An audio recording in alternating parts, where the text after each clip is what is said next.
All right, everybody, welcome back. This is going to be video 3 on another beautiful spring day. Today we're going to be going over some lower body movement, how the lower body operates in conjunction with the upper body, which we went over in the last 2 videos. First video was the grip, second video upper body movement, and now this video will be how to move the lower body. I'm also testing out a new microphone to be used in my camera. I realized the sound was not very good in the first couple videos, so I hope this is going to be a little bit better from now on. We'll see how it works. So first we'll talk about the idea and then the actual movements of the lower body. It must be stated that power in the golf swing does not come from your upper body. Power in the golf swing comes from the ground up. Therefore, you don't have any power in your swing if you're just waving your arms at the ball.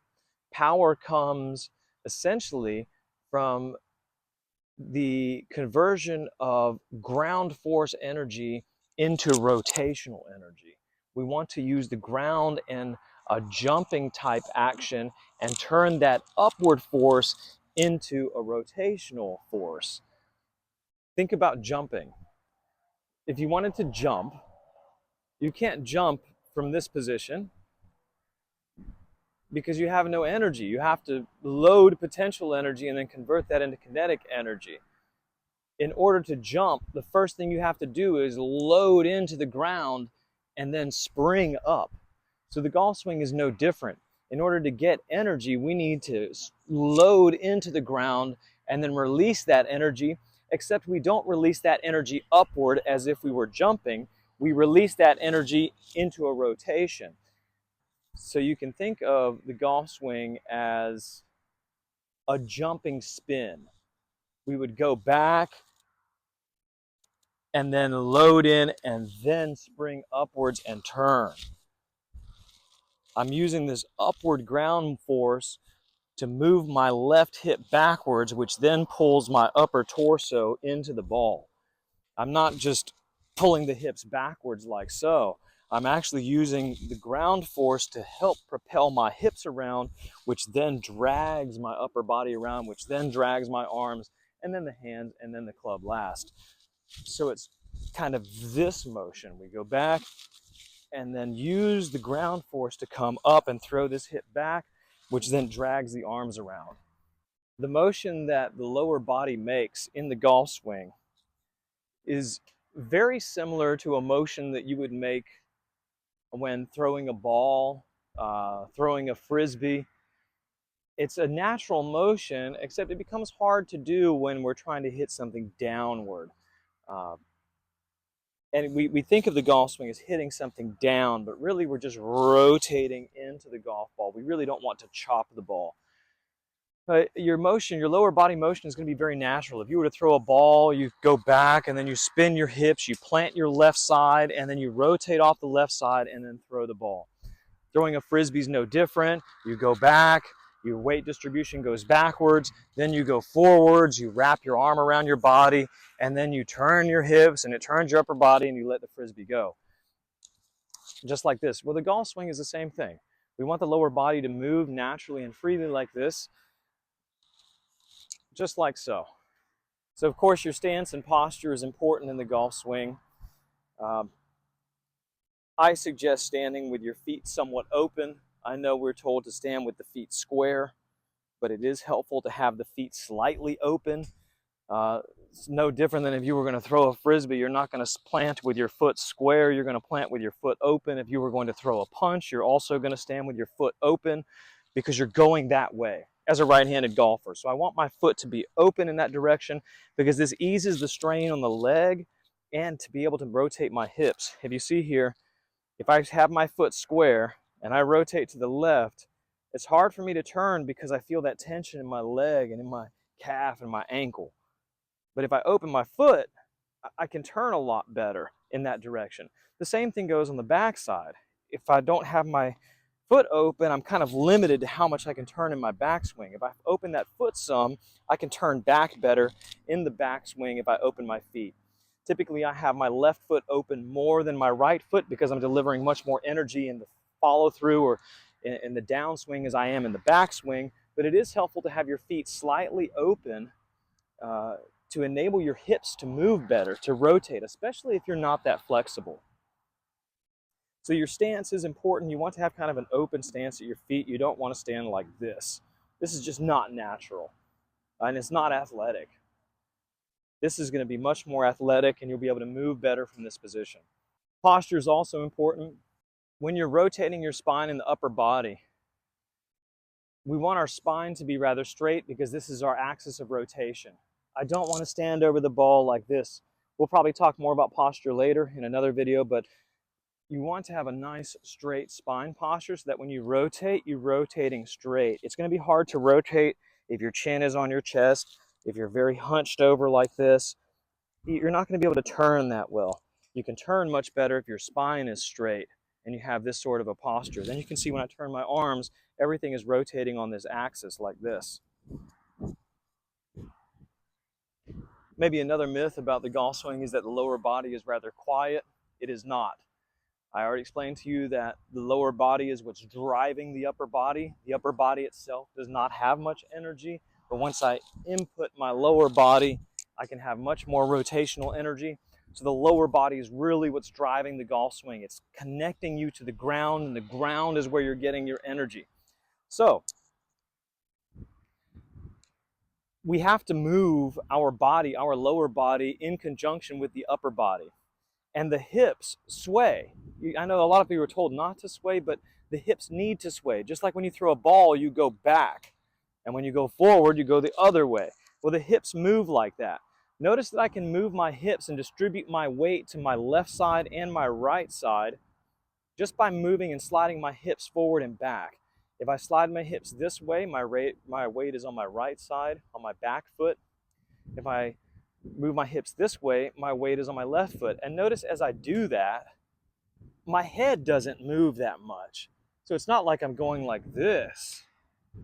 I'm just distributing my weight to my right side and distributing my weight to my left side, but my head is not actually moving. So I can shift my weight from my right foot to my left foot without moving my head so much. And this is what happens in the golf swing.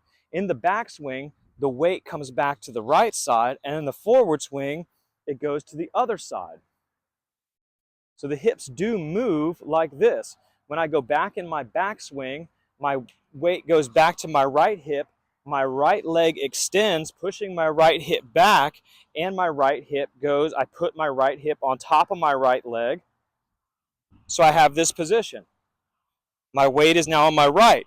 And then on the downswing, it's important to get your lower body in position first before you initiate the arms. We do not want to swing and throw the arms from this side. That would be like having a ball like this and then moving like this. No, you have to go back, plant the left side, and then throw. So when you take your golf swing, you have to move from this position, and before you throw your arms down or bring the arms in, we don't actually throw the arms anyway. They're dragging from the hips. So we plant the left side and push up through the left leg. The left leg is where your real power comes from, because that is what's pushing up onto the left hip, which is pushing the left hip back, which is then dragging the hips around this way, pushing the left hip back, rotating the hips in this direction, which then pulls the upper body and the torso into the ball, and then the arms. It's in that order. It comes from the left foot into the left leg, into the hip, and then into the side, into the shoulder, and then into the ball from the left side, not the right. We go right, left, plant, and then up and turn. This is the motion. This is power from the left side. And of course, this is all for a right-handed golfer. For a left-handed golfer, it would be flipped. You'd be on your right side. You see that motion? Left, back, plant, then deliver. Up.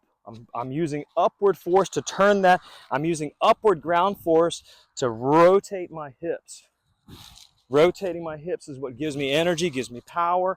I'm using the ground to push up through to my left hip and turn. So certainly you can see here that my legs go back, the right leg extends, I have the right leg high, my right hip is high, it's back. I move forward, shift my weight to the front, I dive down into the ground a little bit to then push up and around into the golf ball. But the hips must go back, and then the hip weight must be transferred forwards into the golf ball or forwards this way, and then the right hip goes backwards diagonally in this direction as you push up from the ground into the left. The hip goes back and around, throwing the hips through. From the backswing, I like to have the idea, the visualization in my mind that from this position, my left hip is going backwards diagonally, not just laterally, but also backwards. This helps me keep an idea of where my hip is and to move it in the proper direction. I don't want to only move it forward. I want to move it forward and back, because when I move it backwards, it rotates my hips simultaneously. So I have the visualization. It feels like it's moving backwards diagonally in my swing, this way, like so. As we talk about these motions and you look at my videos and you watch me making these motions, these are things that I've practiced over many, many years. It's extremely difficult to get your body to move the way you want it to. Playing golf is very hard. Getting your body to move in a certain way is also very difficult, especially when you have the pressure of wanting to hit a golf ball. Many times we can make an excellent practice swing, but when we go to actually deliver the club to the ball or stand up over the ball, our swing is completely different. We do all manner of anything else except what we just did. So that's also an aspect to take into consideration, to bring the same level of relaxation that you have in your practice swing to your actual swing when you hit the ball. So I have a couple of exercises to keep in mind to help you feel what it is like to swing with the hips and drive from the lower body. One of the exercises is, of course, I showed you this one on the last video, is to go this way and move your hips back, allowing your head to stay in the same place. Now notice that my body is making a slight backwards V shape like this, and then when in the follow through it goes the other way. So your body is moving, like here I'm making this kind of a shape, and this way I'm making this kind of a shape, like kind of like a reverse C. And this is okay, I'm loaded up here. It's not that I've collapsed on the left side. That's not the same thing. I've actually transferred my weight to my right foot, but my upper body has stayed coiled in on the left. My weight is actually on my right side. As you can see, I can lift my left leg off the ground. And then from here, I must rotate my body back or slide my hips, distribute my weight back to the front, and then deliver the club through the ball. Do this kind of in slow motion so you can see.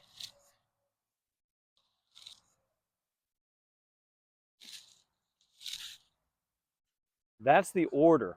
Ground, up, left leg up into the hip. Not just the upper body like this. In, deliver. Another exercise. Take whatever golf club and iron, choke it down a little bit so it's not as heavy for you. Rotate into your swing, as we did before, and just let the club rest on your shoulder, on your right shoulder. And then from this position, get your legs straight, get your right hips over, so your weight is on your right side. It's okay if your heel is off the ground. This is all right. This is a good, nice full turn. The left knee is kind of coming in this way. From this position, then plant and turn. Start with your lower body and turn, and allow the club to lag behind you. And then you'll feel the sling and the release of the club. And you don't have to grip it with a golf grip, just grip with a standard, the way you would grab anything, just like this is fine. Put the club on your shoulder, and then practice driving the club not from your upper body and your arms, but by rotating your lower body, sliding the hips forward, turning the hips, which drags the upper body and then lets the club come down and around. Once you feel this a couple of times, you'll feel how the ground will accelerate, well, your ground force and twisting your hips will accelerate the club.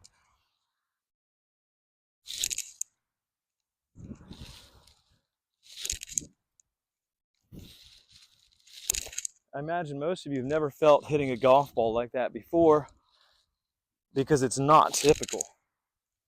Most people try to hit the golf ball like this, which is not strong at all. Just with the arms, just with the upper body, not using the ground at all. Notice the difference here. If I just swing with my arms only, that's not very strong.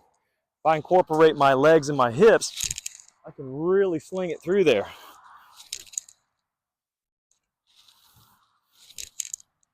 This is a great exercise to try to begin your sequencing of moving your lower body and then allowing the upper body to deliver on top of that.